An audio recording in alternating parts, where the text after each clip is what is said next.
dans internet bi WhatsApp Instagram Telegram Facebook ko TikTok ko Twitter gis na nag mbiri Mia Guissé daa mel nag yàlla def na ci ndox mu set frère am bi daan na mu biral kàddam nee nag lan moo tax nag choix nag ñu daal di tàmm ki nga xam ne moom Mia Guissé loolu nag tegul fenn laay nan ko may aafiya laa wax nan ko may jàmm laa wax dama ne Mia Guissé nan ko may jàmm ndax liggéeyam rek lay def pourquoi pas nag ñu ëttal ko nii rek mi ngi noonu waaye nag ki nga xam ne mooy Pawlish Mbaye daal na ci def nag ndox mu sedd Pawlish Mbaye nii man maa woo waa Jamra man maa leen woo nag waxtaan ak ñoom ngir nag ñu daal ci def nag ndox mu sedd ngir nag ñu daal di jégg nag ñi nga xam moom mooy Mia Guissé ndax artiste la te nag du moom nag moo doon wax lu nu mel kon loolu mag yow mu leex nañ laal nan ko bàyyi xel bu baax a baax yéeme goo xam ni foo ko nag rek wees na ko mi ngi noonu mbir maa ngoog la gisal mbiri nag presse bi nga xam ni rëkkal na leen ki nga xam moom mooy Lissa Ndiaye daan na ci bila kàddu wax na Lissa Ndiaye nii dama na presse yoo xam ne dañ leen rëkkale te am na ci ñoo xam ne dañ leen dolliwaat dañ ko rajouté waat dañ ko ci dolliwaat lii moom doonoo ana transparence waaw loolu na Lissa di laaj Lissa nee na ana transparence laa lii moom yéeme goo xam ne foo ko nag rek wees na ko Mame Matar Gueye Jamra daal di bila kàddu nag nii mooy Mia Guissé artu naa ko woo naa ko téléphone wax naa ak moom lu ne laa wax ngir nag mu daal di bàyyi xel bu baax a baax li muy def ak lu mën a xew daal Pawlish Mbaye jàmbaar ñi nga xam ne nag ñoom ñooy détenu yu Pastef yi la daan génn nañ de dama ni ñoom nag génn nañu nag di ñaawlu bu baax a baax jàpp gi nga xam ne nag moom mooy Tahirou Sarr ñoom nag neenu def na lu laax tëdd nañ kaso ngir Ousmane Sonko def na lu ne laax ngir Ousmane Sonko li ñu bëgg nag mooy ñu bàyyi ki nga xam ne moom mooy Tahirou Sarr nu mu gën a gaaw militant Pastef ñoom biral yooyu les kaddu ñoom nag ña nga fare ci Yoff de loolu daal la biral ci ay kaddu Yàlla ji bi daal nag nii dama ni jën amul de jën daal amul laax te nag li nga xam ni ministre bi gënoon na wax ko laax jëm ci wàllu napp gile loolu nag bu yóbboo nag ministre bi woote laax na woote jàmm na woote ñëpp ñu toog ñu waxtaan premier ministre Ousmane Sonko na woote ñu waxtaan président Diomaye na toog na woote ñu waxtaan bu ko defee rek jàmm daal di am te nag bël bi nga xam ne nag ma nga fa fekk Ndar bël bi de bël bi jaaxal na ministre bu fi ma sa jaar jaaxal na ndax ku ci nekk laax jaar def nga ci la nga mën sottiwul kon nag yéen ñi xam foo ko na traversé na ko métti na de en tout cas bël bi daal ma ngay def lu doy waar fa fekk diwaan Ndar nappkat yi sonn nanu de nappkat daal yuuxu nañu wàlloo ni bël bii nañ leen ci dimbali bu ko defee nag mu daay xamante ni doon nañ ko déglu démb fële ca tribunal bu Dakar moom nag waa Jamra ñoo ko porté plainte pour pornographie verbale naka noonu nag Mia li mu wax enquêteurs yi mooy na dugg quand elle dit na dugg nee na elle parlait d'un but maanaam d'un but balle de football bu war a dugg ci ay camp ci côté football la doon waxee gis nañu mobilisation bu fort bi nga xamante ni itam moom la nit ñi def pour dem taxawu ji ko fële ca tribunal bu Dakar gis nañu kàddu yi nga xamante ni itam moo ci tukkee bokk ci gën a fës ñu reprendre ko tout juste après son procès ci plateforme digitale yi Azoura expliqué na ca lu ne rek lu ci yoonam Azoura Gueye Assane Gueye Azoura wax na ca lu ne santul Fall Gueye la sant maa ko xam wan ma vite yëfi waxi Azoura bu ñu ñëwee ñu déglu waxu magu Mia Guissé c'est important. Mia am na ay mbokk nag Mame Matar jàkka yaa ngi fii dama def lu baax Mame Matar ma ngi gis Mame Matar fu mu génnee asaka ne mu ngi dem defi lu baax wala Mame Matar mu ngi dem seeti kilifa diine yi parce que du fa dem xajjalu du ko fa xatal gis ni nu mu kanam gi ñuulee noonu la xol bi ñuulee. voilà ñoo ko gisantoo Azoura wax na ci ay lu ne nee na woy Azoy wax de kii Papa Guissé tam nee na que les gens arrêtent ce qu'ils disent bu baaxee itam vidéo boobu mën nañu ko xool parce que il faut dire que tey pratiquement vidéo yi mooy wala bokk na ci nga xamante ni moo gën a fës ci plateforme digitale yi on regarde. Et j'en profite pour dire aux gens qui disent que Mia dañ ko bàyyi muy def lu ko neex parce que tout simplement xaalis bi moo tax ngeen xam ni Mia suñu kër moo si gën a pauvre. ah oui. ku xam Alassane Guissé papam xam ni que Mia jógewul ci famille wu n'importe qui. ku ma xam man xam moom ci ki mu topp. xam ni ko ñoo ko ëppale fuuf. donc les gens qui pensent que Mia ñun famille am dañ toog di ko seetaan muy def lu ko neex ñu ngi nax seen bopp. ndax da ngeen di plainte après. loolu dinañ ci ñëwaat di ngeen ci am ay nouvelles léegi parce que nous n'allons pas nous laisser faire te Mame Matar na nga xam ni nga nekkee ci ay tànk Mia Guissé maa ngi ci say tànk. ni gars yi di waxee cof tànk boo cofee benn rek ma cof beneen. non loolu dinaa si ñëw man du ma moom xam nga moom lu xew rek mu gis média yi. moom chaque jour mu gis média te gis nga kilifa. soo waree am looy wax da nga koy waxtaanee ci sutura régler ko ci sutura am nga siège yow nga ne sa ONG nu mu tudd ONG islamique Jamra islamique du dëgg. Nous ne sommes pas dans un pays islamique hein. Nous sommes dans un pays laïque. bu doon tey on est dans un pays islamique kon ñun ñëpp kenn du fi taxaw kon boo duggee Almadies xale yi ñu fay fekk ñi taxaw gendarmerie ji leen robu gauche droite kenn jàpp leen du fi am kon ku fi sàcc dagg nañ sa loxo kon ku fi rey nit rey nañu la.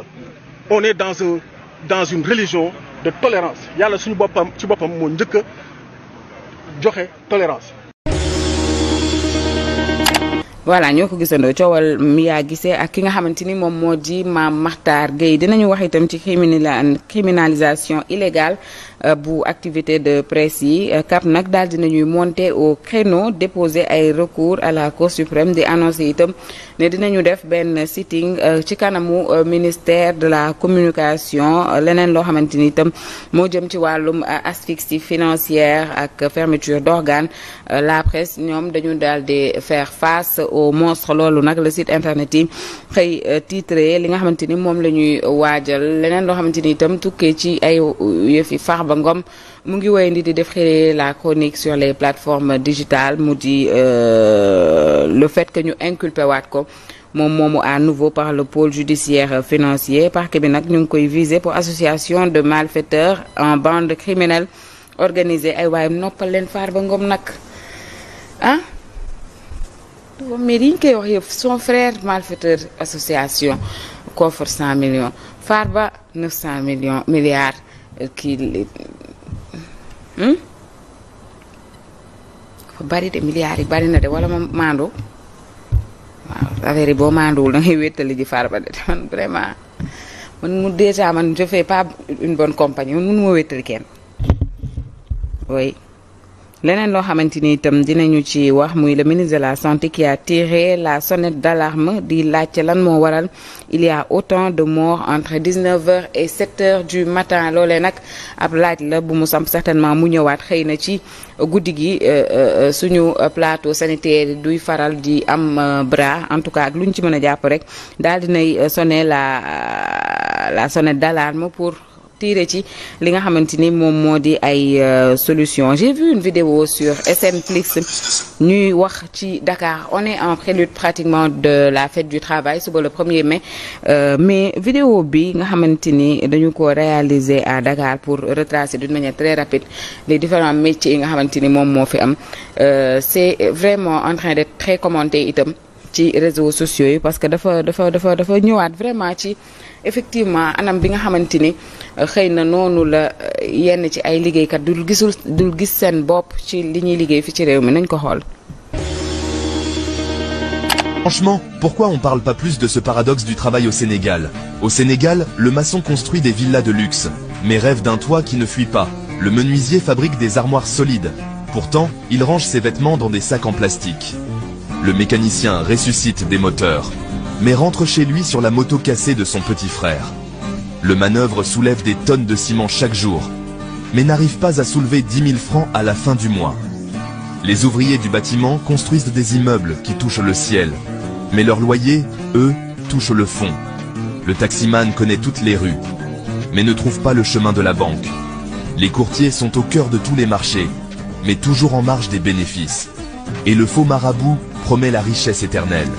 tout en faisant la queue chez Orange Money pour 2000 francs. Au Sénégal, travailler dur, c'est noble, mais en vivre, ça, c'est un miracle réservé à quelques élus. On célèbre les emplois à la télé, mais on enterre les travailleurs dans le silence. Alors, souvenez-vous, au Sénégal, si vous voulez du respect, ne travaillez pas trop dur. Sinon, on pensera que vous n'avez besoin de rien. Voilà, wax na dëgg nee na au Sénégal ne travaillez pas dur pour pas que les gens pensent que vous n'avez besoin de rien. loolu la wax Sénégal vidéo bi je pense que retracé na ni nga xamante ni xëy na fii noonu la ñuy liggéeyee. Tidiane Thiam, les autorités judiciaires ont clarifié leur position mu di le sénégalais wala l'ivoirien bi nga xamante ne dafa am ay origine sénégalaise mu di Tidiane Thiam moom nag dafa déposé woon li nga xamante ni moom moo di candidature am ci élection présidentielle yi nga xamante ni moom la ñu jëm fële ca Abidjan wala Côte d'Ivoire après avoir prononcé nag la radiation du président de la liste électorale. autorité judiciaire yi ñoom ñoo ñëwaat pour clarifier seen position doole nag ñu ngi ko xamle ci benn conférence de presse bu ñu doon amal ñuy wax ni par sa naturalisation en mars 87, il est devenu français et s'est libéré de son alliance française depuis le 19 mars 2025. ñuy wax ni itam par cette libération de son allégance à un pays étranger moom moomu lee di Tidiane Thiam, il était ivoirien par sa naissance, retrouvé na itam automatiquement loolee nga xamante ni moom moo di sa nationalité ivoirienne bi nga xamante ni dafa bëggoon volontairement mettre ko en hibernation. loolee nag monsieur Kwame moo ko daal di xamle, di directeur des affaires civiles et pénales.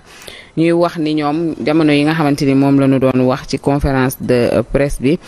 Tidiane Thiam di inscrire ci liste électorale yi, il n'avait pas encore renoncé à son allégeance à l'État français, moo waral nag ñu daal di koy retenir. maanaam coowal affaire yi ñaari passeport yooyu rek, am na français am na ivoirien. Tidiane est-ce que amul bu sénégalais sax? Tidiane am na ay passeport rek. looloo waral ñu daal di koy recalé ci élection présidentielle yi nga xamante ni ñoo wax a am fële ca Côte d'Ivoire. dinañu wax itam ci démb, je le disais tantôt, le ministre de l'emploi mi nga xamante ni wax na ni yokku na salaire ñi nga xamante ni ñoom ñooy liggéey ci kër yi, min na daan doole comme ni ñu ko mën a woowee. aujourd'hui on a vu aussi kenn koo xamante ni dafay yëngu ci secteur boobu, moom nag daal dinay démentir les propos du ministre, wax ni ministre bi yokkul dafa wàññi. nañ déglu. le ministre du travail Abass Fall génn na di xamle ni min na daan doole yi dañ leen war a yokkal seen salaire, ban appréciation ngeen ci am? mais ministre bi moom yokkul dafa wàññi.